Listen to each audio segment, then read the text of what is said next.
Bonjour et bienvenue à la masterclass du Grand Prix des bibliothèques.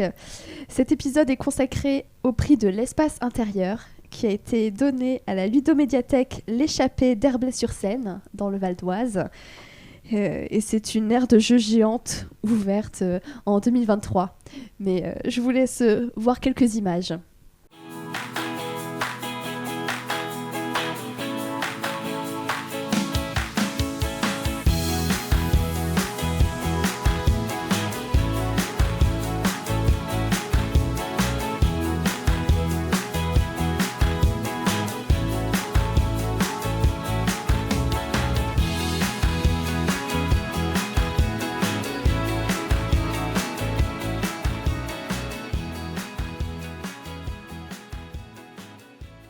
Nous sommes dans le studio de Livre Hebdo avec Laure Ploux. Bonjour.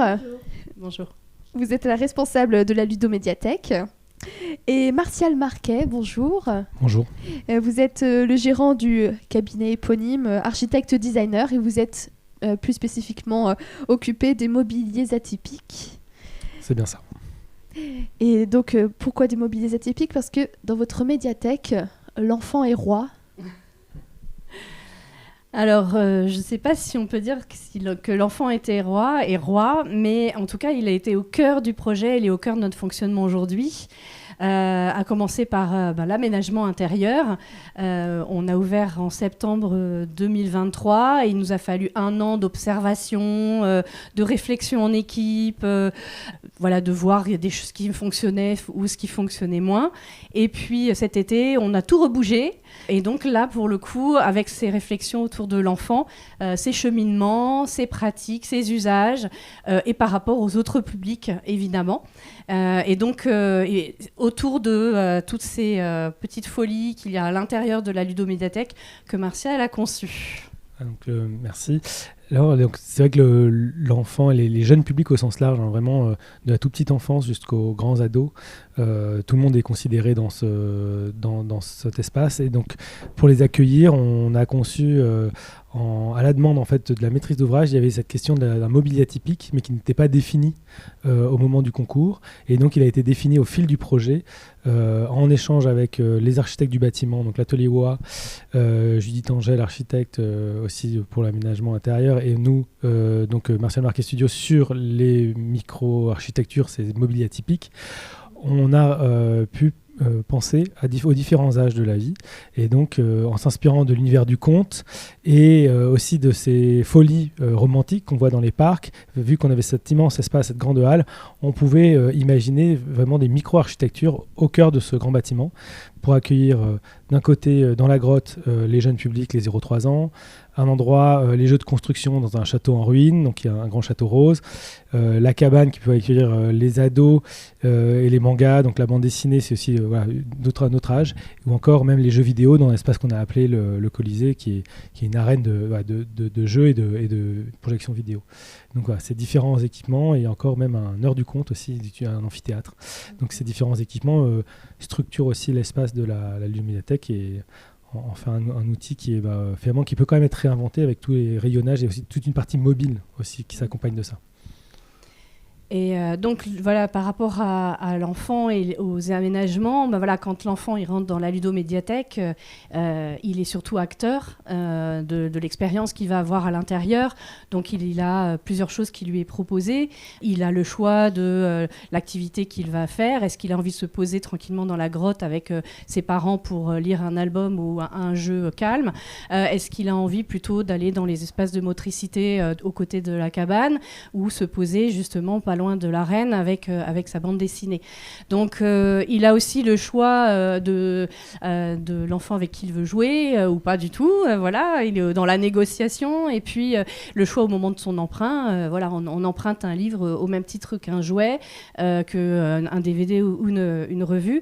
Et donc c'est aussi la négociation qu'il a avec l'adulte qui l'accompagne de ce qu'il veut emprunter. Mais en même temps, l'enfant, il doit comprendre comprendre et respecter les règles qu'il y a à l'intérieur, parce qu'il n'est pas seul dans cet espace, il y a aussi tous les autres publics qui sont bien présents aussi, et c'est nos aménagements qui ont fait en sorte que tous ces usages-là cohabitent le mieux possible, des horaires d'ouverture qui permettent aussi différents publics de venir selon les heures de la semaine à des moments calmes ou moins calmes, et puis voilà, donc l'enfant il doit respecter que certains jouets ne peuvent pas être joués sur place, mais c'est uniquement à l'emprunt, qu'il est préférable qu'il marche plutôt que courir parce qu'il y a d'autres petits, et en même temps, et puis respecter les règles du jeu quand il doit jouer avec les autres.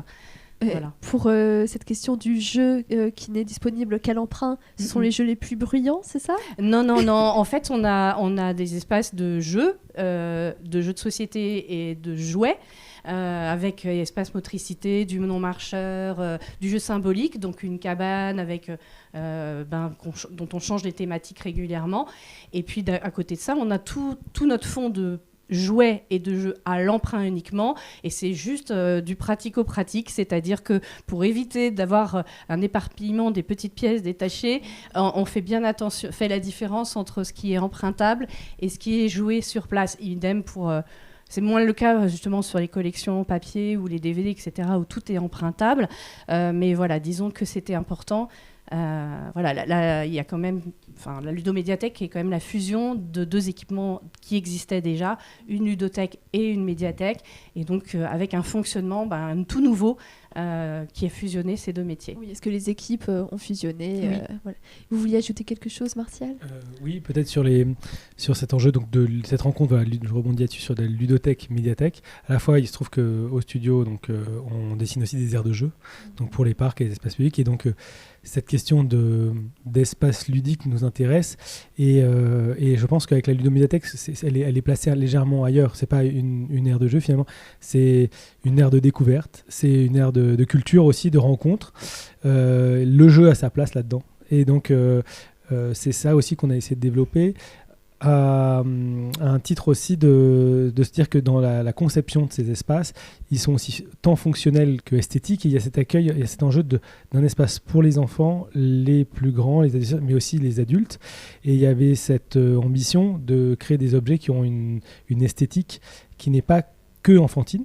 Elle l'évoque, et je pense qu'elle est évocatrice pour tous, mais elle a aussi un enjeu d'une qualité plastique, un certain minimalisme, un système aussi, une fonctionnalité. C'est un principe en fait de rayonnage qui est détourné pour créer ces formes, mais à la fin, c'est aussi du rayonnage, c'est aussi un outil professionnel. Donc c'était l'enjeu d'être à la rencontre de ces choses-là. L'évocation, donc, comme je l'ai parlé, des éléments du conte, des objets pratiques pour s'asseoir, pour placer des collections, et aussi esthétique, qui parle à différents publics et au sens large, vraiment tous ceux que peut accueillir la médiathèque. Et peut-être qu'il joue sur l'acoustique, c'est-à-dire vous parliez du bruit. Est-ce que vous avez fait un travail sur l'acoustique ? Alors oui, justement, on a eu la chance de travailler avec Christophe Sella, acousticien, qui même au sein des mobiliers, on a placé des absorbants acoustiques dans les espaces dédiés aux jeux vidéo, par exemple, où on sait que voilà, ça génère toujours un enthousiasme.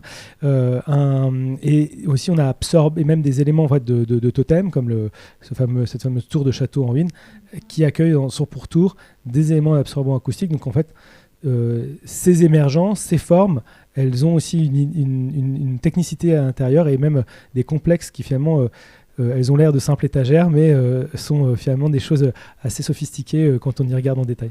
Très bien. Et quelles ont été les modifications apportées cet été, en quelques mots ? Alors en fait, on a un petit peu plus séparé le jeu, les espaces de jeu, un peu plus actifs, des espaces de lecture et de travail. Et en fait, on a aussi créé des zones un peu alcôve pour la lecture au calme. Et puis, on a un peu écarté les rayonnages pour permettre certaines collections d'être plus visibles. Et ça s'est tout de suite ressenti dans les emprunts. Et au niveau acoustique, Martial en parlait, en fait, à un moment donné, on s'aperçoit qu'il y a une rupture. Même si c'est de plein pied dans une seule et unique halle, on a à un moment donné, hop, il y a l'acoustique, il y a une espèce de plus grand silence dans les parties où plus propice au choix de son roman ou de réviser son bac, sachant qu'il y a deux salles pour deux travail à part quand même pour travailler. Voilà. Donc il y a l'espace intérieur, mais il y a aussi un jardin de 3000 m². Oui. Comment l'utilisez-vous pour faire un soutien à la lecture publique ?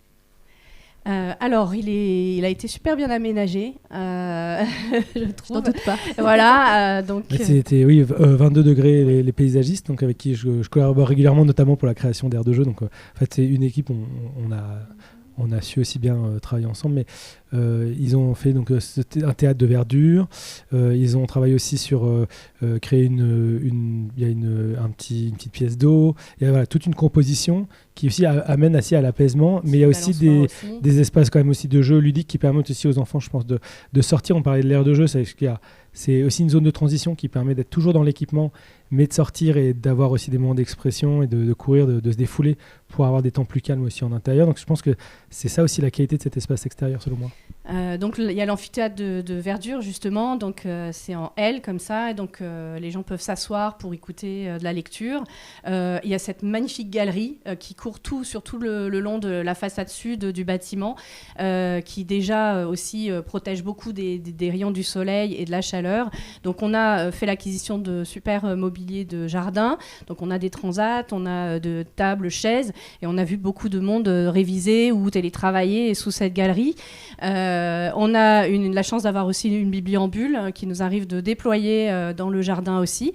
Et des hamacs, c'est ça ? Oui, exactement. On fait ça, on la sort beaucoup l'été hors les murs dans les quartiers, mais on peut aussi la déployer dans le jardin.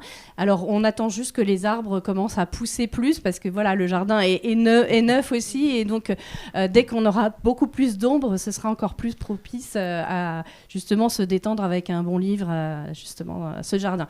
C'est un espace à part entière de la ludomédiathèque, oui. Eh bien, merci beaucoup. On va suivre ça. On va suivre la croissance des arbres alors. Merci Fanny. Merci beaucoup. Merci à tous les deux. Et vous pouvez retrouver en images ce prix de l'espace intérieur dans notre magazine de novembre, mais aussi d'autres candidats au Grand Prix des bibliothèques pour l'espace intérieur dans notre guide de l'innovation en bibliothèque. Nous avions pas mal de beaux projets aussi. Eh bien, encore merci, encore bravo. Merci beaucoup. Merci. Et merci pour le prix. Et à bientôt.